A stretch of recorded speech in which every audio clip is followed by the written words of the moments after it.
Bonjour la famille des identités, bonjour à vous tous qui êtes sur internet, salut à toi Romain. Bonjour Pascal, bonjour tout le monde, c'est un plaisir de vous retrouver. Cela dit, c'est vrai, un réel plaisir. Et je vais vous donner un scoop révolutionnaire sur ma vie. Faire les courses est une perte de temps pour moi. C'est quelque chose que je ne supporte pas du tout. Et pourtant, il faut bien que je me nourrisse. Ça c'est sûr. Mais ce que je trouve beau, c'est que les Hébreux, quand ils ont quitté l'Égypte, ils ont voyagé pendant 40 ans dans le désert. Et ils devaient se nourrir. Le sable ne nourrit pas un homme. Et pourtant, ils ont demandé à Dieu de les nourrir. Chaque matin, Dieu donnait de la manne. Dieu pourvoyait à leurs besoins. Et j'aime imaginer qu'ils sortaient de leur tente et au petit matin, le sol en était couvert. J'aimerais bien, moi, sortir de chez moi, ouvrir ma porte et avoir tout ce que je veux à proximité, juste apprendre à rentrer chez moi. Ça se passe pas comme ça, mais avec Dieu, l'intimité nous permet d'être dans cette dimension, de pouvoir venir vers lui et prendre ce qu'il nous offre, ce qu'il met devant nous tout de suite. Exact. J'aime bien la définition avec mon ami Larousse de la manne. La manne, c'est une nourriture providentielle et miraculeuse. Ça, c'est la définition du petit Larousse de ce mot, la manne. Et ce qui est intéressant, c'est que cette manne, c'était la nourriture dans le désert. Le désert, c'est un milieu hostile. J'ai eu la chance d'aller dans ce désert, d'y marcher sous le soleil. Alors, c'est hostile. C'est hostile. Et même en ayant une bonne condition physique, je vous assure que c'est hostile. C'est vraiment difficile. Le vent, le sable, ce côté sec, c'est vraiment quelque chose qui est assez marquant. Ça n'a pas été 40 ans. Non, et ça n'a pas pourtant, été 40 ans. 40 ça. minutes, c'était déjà bien. Mais du coup, ce qui me marque, c'est que Dieu a pourvu. Je crois que tu avais un passage par rapport à ça. Dans Exode chapitre 16 au verset 21, il est dit « Tous les matins, chacun recueillait ce dont ils avaient besoin. Et quand le soleil commençait à chauffer, cela fondait. » Ouais. Aujourd'hui, on a plein de recommandations. Manger 5 fruits et légumes, boire 1,5 litre d'eau par jour, aérer 10 minutes sa chambre ou sa maison pour limiter que l'air soit vissé, etc., etc.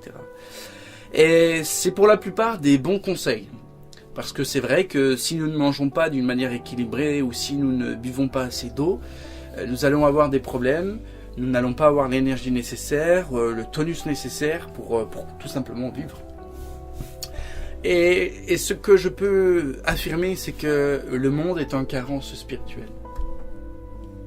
C'est une réalité. Le monde est en carence spirituelle parce que nous sommes faits de corps, d'âme et d'esprit. Alors c'est très bien de manger, de boire, de faire du sport pour maintenir une condition physique optimale, mais si on ne prend pas soin de notre esprit, de notre vie spirituelle, nous serons carencés. Et c'est malheureusement aussi un constat que je fais chez les chrétiens. Je ne veux pas être dans le jugement, je ne veux pas être quelqu'un qui tient un propos maladroit, mais je crois qu'on est pas mal carencés. Et il manque quelque chose ? Ouais, en fait, parce que les gens, en gros, ils viennent prier quand ils vont pas bien. Et le truc, c'est que c'est comme si on mangeait pas, puis quand vraiment on a vraiment faim, on vient manger. Puis ça nous redonne du punch, et puis en fait, après, on mange pas, et puis la prochaine fois où on se sent fébrile, on retourne manger. Mais c'est pas équilibré. Et du coup, ça amène des carences, ça amène des troubles. Et si on construit notre vie spirituelle comme ça, bien, on a des troubles. Et la première et le premier danger, et c'est ça qui me semble fondamental, quand on fait des actions pour Dieu, quand on veut servir Dieu, le premier danger, c'est que lorsque l'on est carencé, lorsqu'on ne mange pas, lorsqu'on ne dort pas assez, on est fatigué et on baisse la garde. Et lorsqu'on baisse la garde, lorsqu'on baisse le bouclier, les Romains avaient une technique qui s'appelait la technique de la tortue. Et cette technique-là, c'était faire un rectangle avec ceux de face qui tenaient les boucliers de face et ceux derrière qui tenaient les boucliers au-dessus. Et c'était totalement hermétique. Totalement hermétique. Et celui qui ne respectait pas son rang, son lieu et son rôle mettait en péril toute la tortue. C'était totalement hermétique. Et lorsque vous baissez le bouclier, vous pouvez être atteint par les flèches et l'épée de l'ennemi. Et dans notre vie spirituelle, c'est exactement la même chose. Mais Dieu nous donne la possibilité de nous nourrir et d'aller chercher auprès de lui cette nourriture spirituelle qui est importante. Et je voudrais vous lire quelque chose. C'est dans le livre de Jean, chapitre 6, verset 31. « Il leur a donné à manger du pain venant du ciel. Jésus donc leur dit, en vérité, je vous le dis. Moïse ne vous a pas donné le pain qui vient du ciel, mais mon Père vous donne le véritable pain qui vient du ciel. Car le pain de Dieu est celui qui est descendu du ciel et qui donne la vie au monde. » Et ça, j'aime bien ce que les apôtres font là. Et ils lui dirent donc, « Seigneur, donne-nous toujours ce pain-là. » Et Jésus leur dit, « Moi, je suis le pain de vie. Celui qui vient à moi n'aura jamais faim, et celui qui croit en moi n'aura jamais soif. » Pour moi, ça c'est... Quand je lis ça, je me dis, « Waouh, mais Seigneur Jésus, tu nous donnes véritablement cette capacité. » Et je reprends l'image du départ que tu as dit, ils sont dans le désert, ils avaient la manne. La vie, c'est le désert. Nous sommes dans un milieu hostile. C'est pas facile tous les jours. Les circonstances font qu'on doit lutter. C'est pas facile. Moi, j'ai vécu dans un pays où il y a eu la guerre civile, où il y a la pauvreté. Je connais ça. Je sais qu'il y a des gens, encore aujourd'hui, qui vivent sur des tas d'ordures. Des gens qui vivent des drames. Et ça n'épargne pas le peuple de Dieu. Et je voudrais vous dire que Dieu, il veut changer ces choses. Il veut nous aider, il veut nous accompagner. Il veut qu'on baisse pas la garde. Parce que quand on baisse la garde, c'est là où on peut se faire frapper. C'est là où l'ennemi peut rentrer, s'infiltrer et détruire. Et quand je reprends l'image de cette tortue, donc cette technique militaire de l'Antiquité romaine, c'était pas un seul homme qui était mis KO. C'était les 60 soldats qui composaient la tortue. La tortue explosait et ces 60 soldats partaient dans un combat de corps à corps où là, le taux de mortalité était plus élevé pour eux. Et je voudrais vous dire que la seule chose aujourd'hui qui est dangereuse pour nous, qui nous empêche d'aller chercher cette manne, c'est le confort. Le confort. Et je ne parle pas ici du confort matériel. Je parle du confort de temps. Le confort temps. Le confort du temps, c'est ce qui est le plus dangereux à l'heure actuelle. Parce que nous avons envie d'investir notre temps, nos hobbies, notre détente, bien dans des choses qui nous paraissent plus intéressantes, plus subtiles, qui nous font du bien. C'est très bien, c'est très bien de faire du sport, c'est très bien de prendre du temps pour nous. Mais ça ne doit pas prendre la place de notre relation avec Dieu. Exactement. On doit faire des priorités. On doit fixer des priorités et on doit les appliquer dans notre vie. Et les habitudes ont la vie dure. Combien de fois j'ai recommencé quelque chose que j'avais déjà échoué, mais je me suis dit, cette fois-ci ça va recommencer. Et ça, je crois qu'on est tous pareils. Parce qu'on a des fois, non, c'est comme ça, j'ai tout fait comme ça marchera. Parce qu'on a nos habitudes. Mais je crois que Dieu nous invite, c'est le pain de vie. Oh là là, Jésus lui-même nous dit, moi je suis le pain de vie, celui qui vient à moi n'aura plus jamais faim, et celui qui croit en moi n'aura plus jamais soif. Et c'est une invitation à venir se nourrir de lui, de sa présence.